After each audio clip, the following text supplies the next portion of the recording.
नमस्कार दोस्तों, आप क्राइम तक देख रहे हैं। बात करते हैं बागपत की। बागपत में बड़ा हादसा हुआ है। 7 से ज़्यादा लोगों की अभी तक मौत हो चुकी है। यह आंकड़ा बढ़ सकता है। 70 से ज़्यादा लोग घायल हैं। हादसा क्या हुआ आपको बता दूं। दरअसल अस्थायी सीढ़ियां बनी थी, एक मंच बना था। वो अस्थायी सीढ़ियां जो है वो टूट गई। लोग बहुत सारे ऊपर मौजूद थे मंच पर, वो नीचे गिर गए। लोगों के ऊपर लोग गिर गए। हमने उसके बाद की तस्वीरें देखी।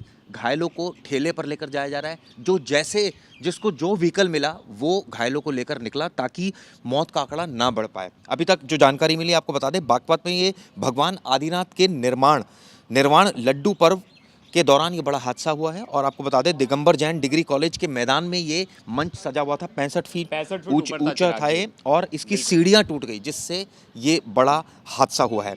सीधा सवाल प्रवेश, ये लापरवाही आयोजकों के खिलाफ तो मुकदमा दर्ज हो जाएगा, कार्रवाई हो जाएगी, पुलिस भी मुकदमा दर्ज कर देगी। लेकिन ये कभी रुकेंगे सिलसिला? ये चलता रहेगा हमेशा। इतने बड़े बड़े आयोजन होते हैं, सरकार बिल्कुल ध्यान नहीं देती है। बिल्कुल, कुछ दिन पहले ही हाथरस का भी हमने मामला देखा था चिराग जी। उस वहाँ भी स्टैम्पेड लाइक सिचुएशन हो गई थी, कितने सारे लोगों की जान चली गई थी। यहाँ भी सेम सिचुएशन है, 7 लोगों की जान चली गई है। और ई रिक्शा से, मैं फुटेज देख रहा था, लोगों को ई रिक्शा से हॉस्पिटल लेके जाया जा रहा है। ना एम्बुलेंस की व्यवस्था टाइम पे हो पाई, ना कुछ भी हो पाया, क्योंकि स्टैम्पेड के बाद, क्योंकि आपकी अगर कैपेसिटी डिजास्टर के लिए, ऐसे डिजास्टर्स के लिए तैयार हैं। दिल्ली में मैंने देखा, बुराड़ी में बिल्डिंग गिर गई, ठीक है, एनडीआरएफ एसडीआरएफ सबको फोन किया जाता है, वो पहुंचती है। जब तक पहुंचती है तब तक तो इतना कुछ बिगड़ जाता है। कोई ऐसी व्यवस्था नहीं की जा सकती कि थोड़ा जल्दी पहुंच जाए। ये ट्रैफिक, हमेशा ट्रैफिक में फंसेंगे सारे लोग। सबसे इंपॉर्टेंट चीज़ है, आप कोई भी ऐसी चीज़ कर रहे हो बिना पुलिस को इन्फॉर्म करें, बिना वहाँ के प्रशासन को इन्फॉर्म किए, अगर प्रशासन आपको परमिशन दे रहा है तो वो प्रॉपर जायज़ा नहीं ले रहा है कि अरे भाई, अगर स्टेज की कैपेसिटी है तो उस पर 20 लोगों से ज़्यादा चढ़नी नहीं चाहिए। हम कोई भी चीफ मिनिस्टर का प्रोटोकॉल देखते हैं, कुछ भी देखते हैं, तो वहाँ फिक्स प्रोटोकॉल होता है कि स्टेज पे सिर्फ 20 ही लोग बैठेंगे, कैपेसिटी सिर्फ 20 ही लोग की होगी। तो ये जितने भी बाबा हैं, संत हैं, महात्मा हैं, जितने लोगों का ये प्रचलन होता है, बहुत सारी चीज़ें होती हैं, तो वहाँ एक प्रोटोकॉल फॉलो होना चाहिए और एक अधिकारी नियुक्त होना चाहिए। जहाँ 500 से ज़्यादा लोगों की भीड़ होगी, वहाँ परमिशन देने से पहले 100 बार सोचे, 100 बार उनकी चीज़ें जांचें, उन्हें हिदायत दे कि ये सब चीज़ें नहीं होनी चाहिए। देखिए, हादसा कहीं भी हो सकता है, लेकिन प्रिकॉशन तो बहुत बड़ी चीज़ है ना। सुबह करीब 8 बजे बताते हैं, श्री 1008 आदिनाथ भक्तांबर प्रचार के तत्वाधान में मोक्ष कल्याणकार निर्माण महोत्सव बोलते हैं, इसके तहत ये बिल्कुल अभिषेक कार्यक्रम हो रहा था। यहाँ श्रद्धालुओं की भारी भीड़ थी। आप सोचिए, 80 से ज़्यादा लोग जख्मी हो गए, 7 से ज़्यादा लोगों की मौत हो गई। सवाल ये उठता है, जांच के आदेश तो दे ही दिए, हर बार जांच के आदेश, कोई ऐसा मैकेनिज्म बनेगा इस देश में? एसडीएम का बयान आ रहा था, वही एसडीएम पंकज शर्मा कह रहे थे कि 7 लोगों से ज़्यादा मौत हो गई। एसडीएम जी से मैं पूछना चाहता हूँ कि जब ये कार्यक्रम, इतना बड़ा भव्य कार्यक्रम हो रहा था, तो क्या आपके लोग गए थे जायज़ा लेने? क्या आप लोगों के यहाँ से परमिशन ली गई थी? क्या आयोजक जो करते हैं, क्या वो अपना वो बिना सोचे समझे सब कुछ करते हैं? इतना बड़ा मंच बना देते हैं, इतना ऊंचा मंच बना देते हैं, उसकी कैपेसिटी का कुछ पता नहीं होता। इसके बाद वहाँ इतनी भीड़ इकट्ठी हो जाती है, प्रशासन नहीं देख रहा होता। उसके बाद गलतियां एक दूसरे के ऊपर, टोपी एक दूसरे के ऊपर डाल रहे होते हैं, जिसका खामियाजा आम लोग भुगतते, जो बेचारे वहां गए श्रद्धालु, जिनका कोई लेना देना नहीं इस पूरे इवेंट से। ये कब तक चलता रहेगा? ये तो बहुत, मतलब एक तरह से कहा जाए, एक स्ट्रिक्ट रूल तो होना चाहिए कि ये नॉर्म्स है, ये तो फॉलो करना पड़ेगा। अगर आपको 3 फुट से ऊपर के स्टेज लगा रहे हो, स्टेज की एरिया ये, तो इतने लोग ही स्टेज पे होने चाहिए। अगर इतने से ज़्यादा भीड़ हो रही है तो आपके पास इतने वॉलंटियर होने चाहिए, इतना पुलिस बल होना चाहिए उस एरिया में, तब इतना बड़ा इवेंट कर सको। चिराग जी, इवेंट्स तो बहुत होते, मैं चलिए, ये तो यहाँ तो भक्त बिना पैसे के आ रहे, फ्री में आ रहे प्रवचन सुनने। बड़े बड़े कॉन्सर्ट्स होते हैं, अच्छे बड़े बड़े ग्राउंड में होते हैं, लेकिन वहाँ की कानून व्यवस्था, वहाँ पुलिस का जो वो होता है, वहाँ इन्वॉल्वमेंट होता है, सब बहुत इंपॉर्टेंट होता है। और वो प्रॉपर हर चीज़ों को लाइन अप करते हैं कि कोई स्टेज के पास नहीं जा सकता, भीड़ वहाँ नहीं जा सकती। इस तरह से चीज़ें फॉलो होती है, क्योंकि वहाँ पेपर परमिशंस होते हैं, जो कि लेना बहुत ज़रूरी है। लेकिन यहाँ क्या होता है, बाबाओं की पहुँच और जो संत महात्मा है उनकी पहुँच अच्छी होती है।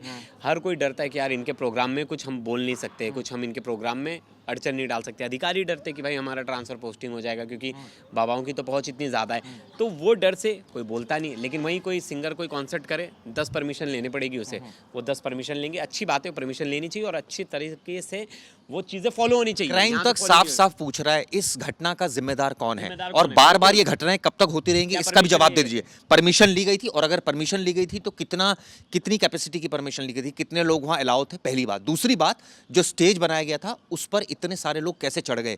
क्या वहाँ के जो आयोजक थे वो सो रहे थे, उनको दिखाई नहीं दे रहा था कि भीड़ बढ़ती जा रही है। क्या प्रशासन, जो लोकल एडमिनिस्ट्रेशन है, एसडीएम से लेकर पुलिस से लेकर, मैं तो पुलिस को भी इसमें कटघरे में खड़ा करूंगा कि परमिशन के समय जब पुलिस से भी परमिशन लेनी पड़ती है, एक जो लैंड ऑनिंग एजेंसी होती है उससे परमिशन लेनी पड़ती है। जो ग्राउंड जिसका है, ये बताते हैं जो ग्राउंड था, मैं अभी मैंने खबर जो लिखा है, हाँ। मैं जो खबर भी है उसके हिसाब से बता रहे हैं कि हादसे को लेकर प्रशासन और आयोजकों पर सवाल खड़े हो रही है कि ये तो था कि सवाल ये तो हमेशा ही खड़े होते हैं, बिल्कुल। 50 बार हम भी सवाल खड़े करते लेकिन हैं। जो है कि जो अस्थायी सीढ़ियाँ श्रद्धालु से की जो बनाई गई थी सीढ़ियाँ, वो बहुत ज़्यादा वेट हो गया, वो वेट सह नहीं पाई और जिसकी वजह से वो टूट गया।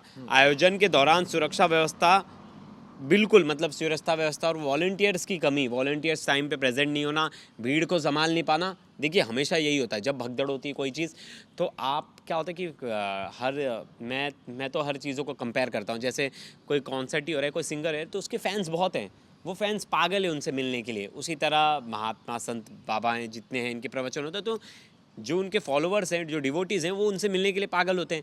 तो आपको उस समय पे तो आपकी व्यवस्था, आपके वॉलंटियर्स भी होने चाहिए ना। जब आपको पता है अगर सलमान नहीं, खान हो सकता है वॉलंटियर हो लेकिन इतने नहीं हो ना, ये भी तो हो सकता है। हाँ, तो जब आपकी वॉलंटियर हो, कैपेसिटी इतने नहीं हो, आपको क्या, तो या बिल्कुल पुलिसकर्मी हो, इतने नहीं हो। बिल्कुल, तो हादसा क्यों हो गया इतना बड़ा? अस्थायी सीढ़ियां बनाई गई, उस पर इतना लोड क्यों आ गया? क्यों लोग इतने सारे वहां ऊपर चढ़ गए? क्या कोई रोकने वाला नहीं था? उनको दिखाई नहीं दे रहा था ये अस्थायी है, ये कोई परमानेंट वो स्ट्रक्चर नहीं बना हुआ, ये गिर सकता है? ये किसी को समझ नहीं आ रही थी ये बात। ये बिल्कुल नहीं समझ में आ रही थी। लोग वही बोलते हैं ना, लोगों के आंखों पे उस समय यही होता है कि मैं कैसे भी मिल लूँ। और ये उस देखिए, चक्कर में- दिगंबर जैन डिग्री कॉलेज, ये मैदान है जहां पर ये पूरा हो रहा था और 65 फीट ऊंचा ये मंच था। आप सोचिए इतना ऊंचा मंच, 65 फीट। प्रवेश, मुझे लगता है 65 फीट शायद ये होगा, मतलब इतना इतना ऊंचा मंच होगा। आप सोचिए, आपकी हम अगर हाइट का- 5 फुट, आपकी 5.5 हाइट फुट का के हैं, 20 गुना आप सोचिए। ज़्यादा, आपकी हाइट का 20 गुना ज़्यादा, मतलब बहुत ऊपर। हम सोच भी नहीं सकते, मतलब समझिए सेकंड फ्लोर तक। सवाल ये उठता है कि बार बार इस तरह की खबरें बनाकर हमें भी, हमारा भी दिल दुखता है, हमें भी तकलीफ होती है। जो लोग बेचारे मासूम लोग, मैं कहूँगा, उनकी मौत हो गई। लेकिन इसमें सबसे बड़ी बात यह है, इस तरह जो भीड़ जब इकट्ठी होती है तो इस तरह के कार्यक्रमों में क्राइम तक आपसे रिक्वेस्ट करता है कि अगर आपको ज़्यादा भीड़ लगे तो आप ना जाएं इस तरह के कार्यक्रम में, क्योंकि वहाँ पर इस तरह की अव्यवस्था कई बार फैल जाती है। बिल्कुल, बहुत बहुत बहुत वाजिब है जब आपको पता है कि मैं या भावनाओं के ऊपर आपके सवाल नहीं खड़ा कर रहा, लेकिन मैं सुरक्षा के लिहाज से कह रहा हूँ। लेकिन नहीं, अगर आपको पता है वहाँ बहुत ज़्यादा भीड़ है तो आप अवॉइड कीजिए। हाँ, मेरा तो बिल्कुल मानना है कि अगर आपको बहुत लग रहा है बहुत ज़्यादा भीड़ है, बहुत उस पे, तो आप अपनी श्रद्धा रखिए। श्रद्धा बहुत इंपॉर्टेंट चीज़ है, श्रद्धा होनी चाहिए। लेकिन श्रद्धा की वजह से आप अपनी जान को जोखिम में नहीं डाल सकते। चिराग जी की पता चला, मुझे दर्शन करने जाना, और पता चला इतनी भीड़ है, वहाँ कोई कानून व्यवस्था नहीं है, और उस कानून व्यवस्था नहीं है, कुछ भी वहाँ डिसिप्लिन फॉलो नहीं हो रहा, और उस भीड़ में मैं भी घुसा जा रहा हूँ, तो ये मैं अपने साथ धोखा कर रहा हूँ चिराग जी, ना कि किसी और का लॉस होने वाला है। खैर, इस घटना की जांच के आदेश दे दिए, उम्मीद करते हैं जांच भी होगी। लेकिन उन मौतों का जिम्मेदार कौन है? जो 7 लोग अभी तक मर चुके हैं, प्रशासन तो जवाब दे देगा, मुआवजा भी तय कर देगा, मुकदमा भी कर देगा, आरोपियों को गिरफ्तार भी कर देगा। लेकिन ये घटनाएं क्यों हो रही है, इसके बारे में अगर प्रशासन सोच भी रहा है तो कुछ कर नहीं पा रहा है, ये सच्चाई है। ये वीडियो कैसी लगी ज़रूर बताइएगा। शुक्रिया। धन्यवाद दोस्तों।